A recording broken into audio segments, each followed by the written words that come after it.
माँ, तुम फिक्र मत करो। आज मुझे सेठ के घर काम करते हुए पूरा 1 महीना हो चुका है।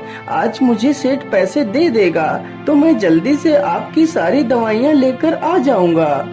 इतना कहकर किशन वहाँ से निकल पड़ता है। किशन एक सेठ के घर में काम करता था। उसी से वह अपनी और अपनी माँ की जीविका को चलाता था। अरे किशन, आज मन्ना की तबीयत कुछ ठीक नहीं है, इसलिए आज तुम ही बकरियां चराने के लिए ले जाओ। ठीक है मालिक, जैसी आपकी इच्छा। आज मैं ही बकरियां लेकर चला जाता हूँ।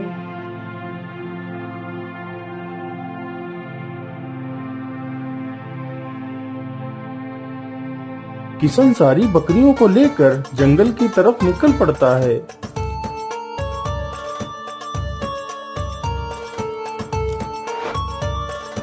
हाँ, यही जगह सही रहेगी। मुझे यहीं पर सारी बकरियां चरा लेना चाहिए। किशन वहीं पर सारी बकरियों को चराने लगता है और खुद एक पेड़ के नीचे बैठकर आराम करने लगता है। कुछ ही देर में किशन की आंख लग गई और वह सो जाता है। ओहो, कितने दिन हो गए लेकिन किसी मोटे जानवर का मांस नहीं खाया। पता नहीं आज मुझे कोई शिकार मिलेगा भी या नहीं। अरे ये क्या, यहाँ पर तो इतनी सारी बकरियां घास खा रही हैं। चलो चलो, इसी में से एक बकरी पकड़ लेता हूँ।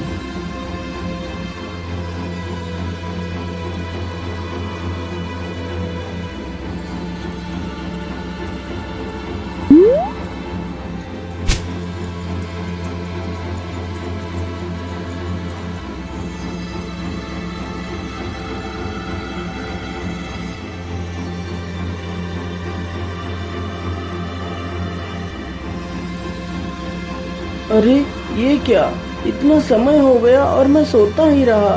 हे भगवान, मेरी सारी बकरियां कहाँ चली गईं? आखिर सारी बकरियां यहाँ से कहाँ जा सकती हैं? चलो चलो, उस ओर चलता हूँ। जरूर मेरी सारी बकरियां उधर को ही गई होंगी। अरे वो रही बकरियां। चलो चलो, जल्दी से बकरियों के पास चलता हूँ। 1 2 3 4 5। अरे ये क्या, बकरियां तो सिर्फ 5 ही हैं, जबकि मैं तो बकरियां 6 लेकर आया था। एक बकरी कहाँ गई? मुझे लगता है वह बकरी भी यहीं आसपास ही होनी चाहिए। चलो चलो, जल्दी से उस बकरी को ढूंढता हूँ।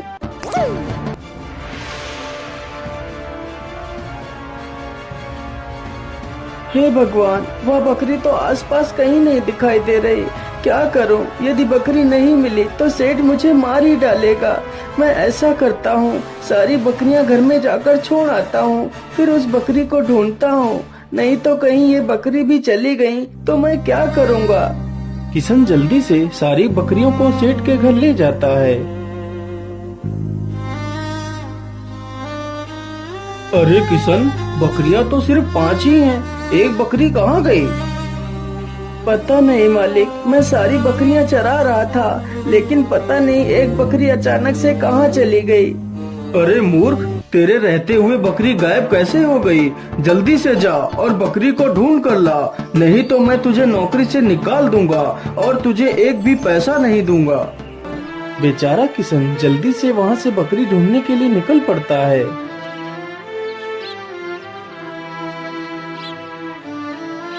हे ऊपर वाले, मैंने बकरी को तो सब जगह ढूंढ लिया, लेकिन बकरी तो कहीं नहीं मिल रही।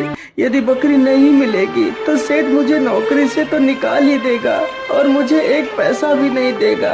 पैसा नहीं मिलेगा तो मैं अपनी माँ की दवाई कहाँ से लाऊंगा? तो मेरी माँ मर जाएगी। ये सारी बातें सोचकर किशन निराश होकर एक पेड़ के नीचे बैठकर रोने लगता है। उसी पेड़ पर एक गिद्ध रहता था। अरे ये कौन है जो पेड़ के नीचे बैठकर रो रहा है?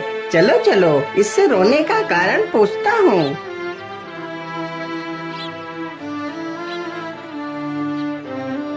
अरे भाई, तुम कौन हो और यहाँ पर बैठकर क्यों रो रहे हो?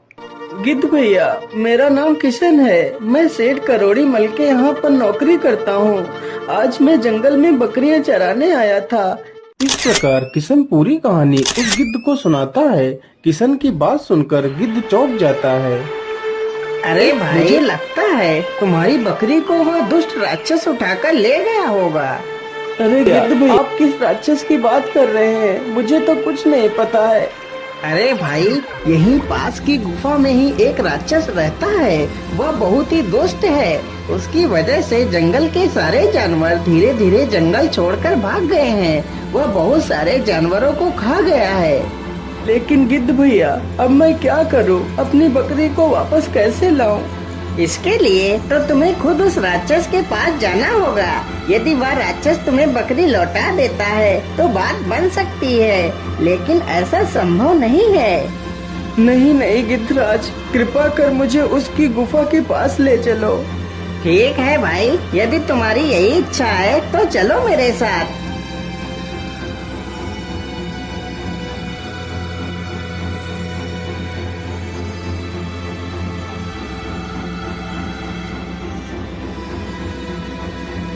अरे भाई, यह वही गुफा है जिसमें वह दानव रहता है।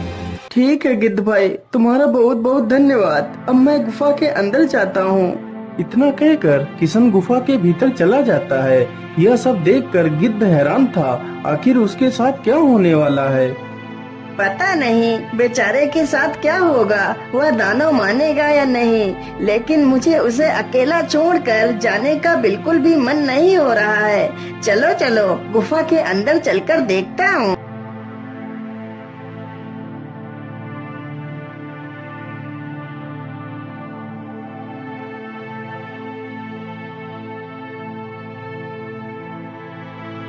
हे राक्षस देव, तुम मेरी बकरी को वापस कर दो।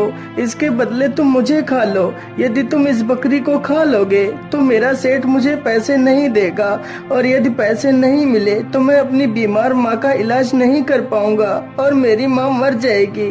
अच्छा, ठीक है, मैं तुम्हें दे सकता हूँ, लेकिन इसके बदले मैं तुम्हारा मांस खाऊंगा। ठीक है राक्षस देवता, मैं तुम्हारी से मंजूर हूँ, लेकिन राक्षस देवता आप मुझे अभी मत खाइए। मैं पहले इस बकरी को सेठ के पास पहुँचा दूँ और उससे पैसे लेकर अपनी माँ को दे दूँ, फिर मैं तुम्हारा आहार बनने के लिए चला आऊँगा। लेकिन मैं तुम्हारी बात का यकीन क्यों करूँ? यदि तुम वापस नहीं आए तो? नहीं राक्षस देव, मैं तुम्हारे पास जरूर आऊँगा, मैं तुम्हें वचन देता हूँ। अच्छा, ठीक है, मैं तुम्हारी बात पर विश्वास कर तुम्हें बकरी दे रहा हूँ। तुम इसे ले जा सकते हो। किशन तुरंत ही उस बकरी को लेकर वहाँ से चला जाता है। ये लीजिए सेठ जी, आपकी बकरी। अब आप मुझे मेरे मेहनत के पैसे दे दीजिए। सेठ तुरंत ही उसे उसकी मेहनत के पैसे दे देता है। किशन पैसे लेकर तुरंत बाजार जाता है और अपनी माँ के लिए दवाई खरीद कर अपने घर चला जाता है। ये लीजिए माँ, मैं आपके लिए दवाई ले आया हूँ, इसे खा लीजिए, आप जल्दी ठीक हो जाएंगी। और ये लीजिए मेरी मेहनत के पैसे, इन पैसों को रख लीजिए माँ। लेकिन बेटा, तुम ये पैसे मुझे क्यों दे रहे हो? माँ, आज मैं शहर जा रहा हूँ, मुझे वहाँ बहुत बड़ा काम मिल गया है। अब मैं भी बहुत सारे पैसे कमाऊंगा माँ। नहीं बेटा, मुझे ढेर सारे पैसे नहीं चाहिए। तेरे सिवा मेरा इस दुनिया में है ही कौन? तू मेरी आँखों के सामने रहेगा तो तुझे देख तो पाऊंगी। अरे माँ, बस कुछ दिनों की तो बात है, मैं जल्दी ही वापस आ जाऊंगा। अच्छा माँ, अब मैं चलता हूँ। इतना कहकर किशन जंगल की तरफ निकल पड़ता है।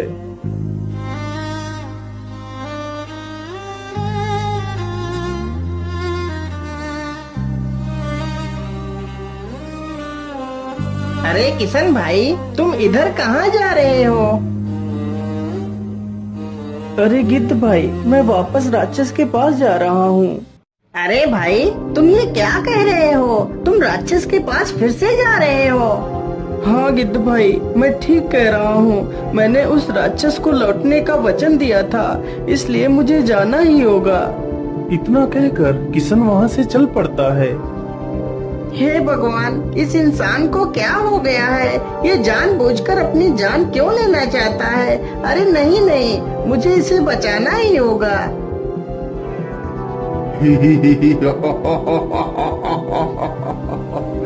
अरे वाह, तुम तो अपने वचन के पक्के निकले।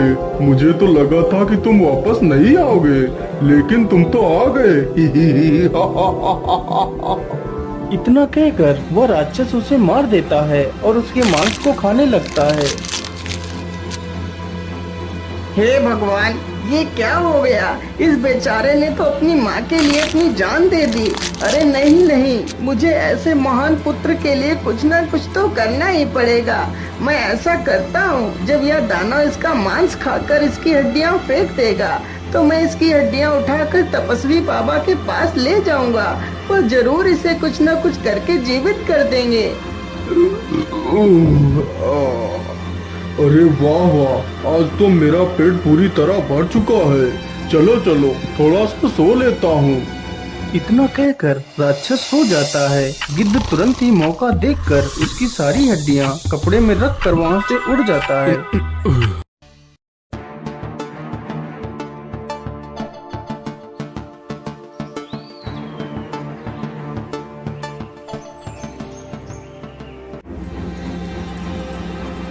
बाबा बाबा, आंखें खोलिए बाबा, मेरी सहायता करिए बाबा। क्या बात है गिद्धराज, तुम्हें क्या तकलीफ है? गिद्ध तुरंत ही साधु बाबा को पूरी कहानी सुना देता है। अब आप ही बताइए, इतने महान पुत्र की हम मृत्यु कैसे देख सकते हैं? हाँ गरुड़राज, तुम भी कहते हो। ऐसे पुत्र तो सदियों की तपस्या के बाद ही मिलते हैं। मैं इसकी सहायता अवश्य करूँगा, लेकिन गरुड़राज, इसकी जान अब तुम ही बचा सकते हो। वो कैसे बाबा? मैं तो इसे मदद के लिए आपके पास लाया हूँ, और मैं इसे कैसे बचा सकता हूँ? अरे गिद्धराज, तुम जल्दी से नीलगिरी पहाड़ी पर जाओ और उस पहाड़ी पर एक जादुई गुफा है। उस जादुई गुफा में अनेक प्रकार की बूटियां हैं। तुम्हें उनमें से अमृत बूटी को लाना होगा और उस बूटी का रस तुम्हें इस इंसान की हड्डियों पर डालना होगा, तभी यह लड़का पुनः जीवित हो पाएगा। लेकिन याद रहे, पहाड़ी पर जाते वक्त तुम्हें जितने भी अच्छे कार्य करने का मौका मिले तो तुम उन्हें बिना किसी स्वार्थ के उनका भला करते हुए जाना है, तो तुम्हें वह गुफा आसानी से बूटी दे देगी। ठीक है बाबा, अब मैं चलता हूँ। आप इन अस्थियों को यहीं पर रख लीजिए। इतना कहकर गिद्ध तुरंत वहाँ से उड़ जाता है।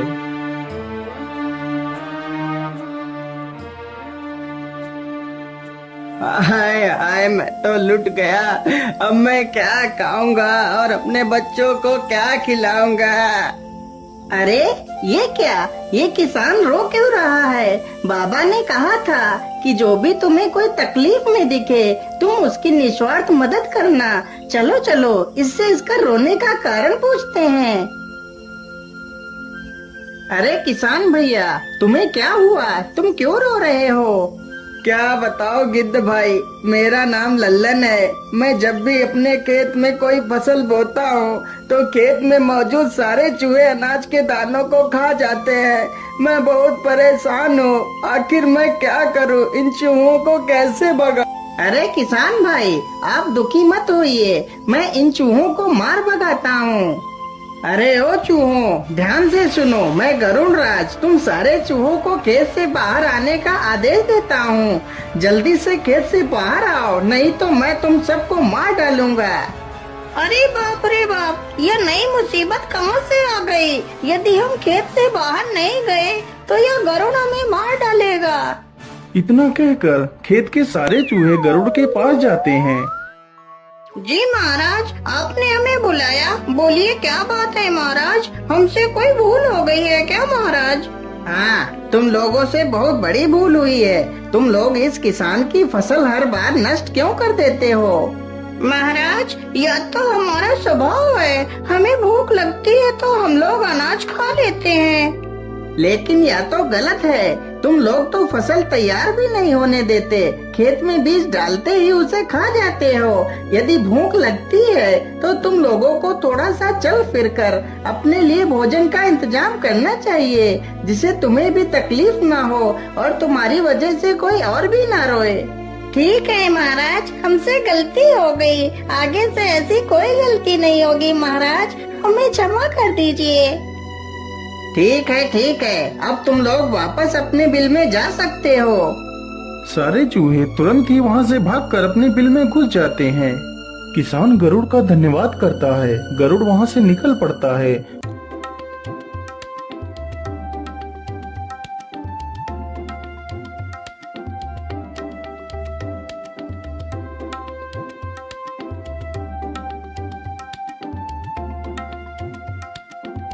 मुझे लगता है यह वही जादुई गुफा है जिसमें अमृत बूटी है। हे जादुई गुफा, मैं आपको प्रणाम करता हूँ। हे जादुई गुफा, मेरी सहायता करो। तुम कौन हो पुत्र, और तुम्हें क्या सहायता चाहिए? हे गुफा, मैं यहाँ पर अमृत बूटी लेने आया हूँ। फिर गरुड़ राज अपनी पूरी कहानी उस जादुई गुफा को सुनाता है। हे गुफा, अब तुम ही उस मासूम की जान बचा सकती हो। अरे वाह, तुम तो कितने नेक दिल हो। तुम तो बिना किसी स्वार्थ के उस महान इंसान की मदद करना चाहते हो। मैं तुमसे बहुत प्रसन्न हूँ। तुम यहाँ से बूटी ले जा सकते हो। लेकिन माता, मुझे यह नहीं पता है कि आखिर अमृत बूटी कौन सी है। अब आप ही बताइए माता, मैं कौन सी बूटी लेकर जाऊँ? बेटा, जिस बूटी से पीले रंग का प्रकाश निकल रहा हो वही अमृत बूटी है। इतना सुनते ही गरुड़ राज गुफा में घुस जाता है।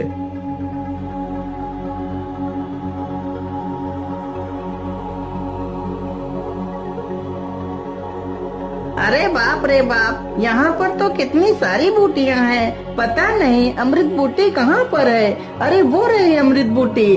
चलो चलो, जल्दी से बूटी को उठा लेता हूँ।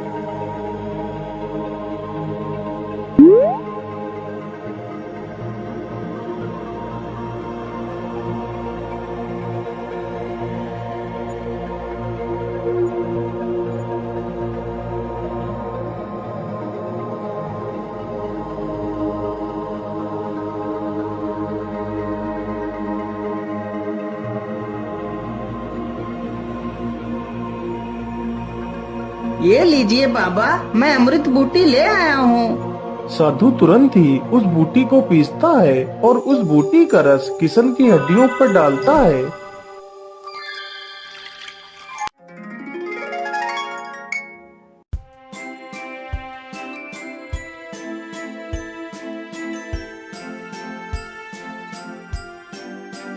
अरे, मैं जीवित कैसे हो गया? मुझे तो उस दानव ने खा लिया था।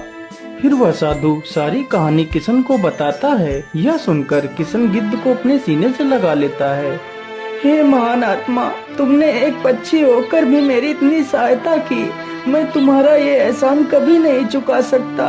आज से तुम मेरे सबसे अच्छे मित्र हो। बेटा, इस गरुड़ ने तुम्हारी इतनी सहायता की है। अब तुम भी इस जंगल के सभी जीवों की रक्षा करो। उस दानव को मार दो। लेकिन बाबा, मैं उस दानव को कैसे मार सकता हूँ? इसका कोई उपाय बताइए बाबा। साधु तुरंत ही अपनी दिव्य शक्तियों से एक धनुष बाण मंगाता है। बेटा, ये लो धनुष बाण। तुम्हें उस राक्षस की पीठ पर यह बाण मारना है, तभी वह राक्षस मरेगा। ठीक है बाबा, अब मैं चलता हूँ। मुझे अपना आशीर्वाद दीजिए। अरे मित्र, मैं भी तुम्हारे साथ चलूंगा। फिर वह दोनों वहाँ से निकल पड़ते हैं।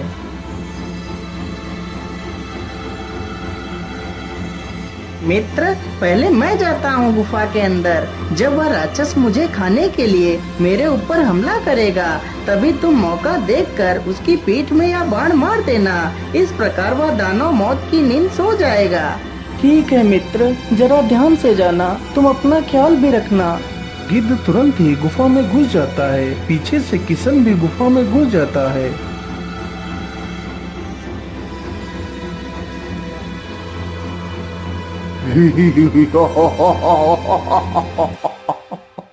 अरे वाह, आज तो शिकार खुद चलकर मेरे मुंह में आ गया। चलो चलो, आज तेरी हड्डियां चबा चबा कर खाऊंगा। दानव जैसे ही गिद्ध की तरफ बढ़ता है तो गिद्ध उड़ जाता है। तभी किशन मौका देखकर बाण चला देता है। किसने मुझे तीर मारा है? मैं उसे जिंदा नहीं छोड़ूंगा। इतना कहकर दानव जमीन पर गिर पड़ता है और मर जाता है।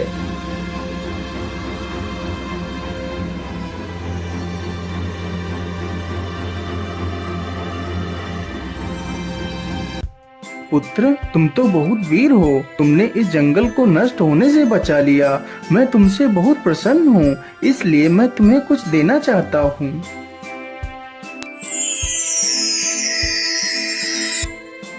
ये लीजिए बेटा, यह पोटली तुम घर जाकर खोलना।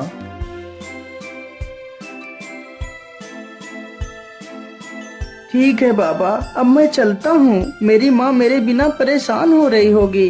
इतना कहकर किशन वहाँ से चला जाता है।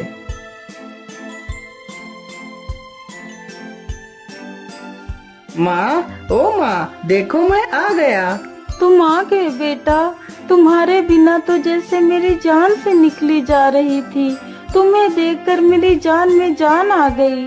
हाँ माँ, मैं आ गया हूँ। अब मैं तुम्हें छोड़कर कभी नहीं जाऊँगा।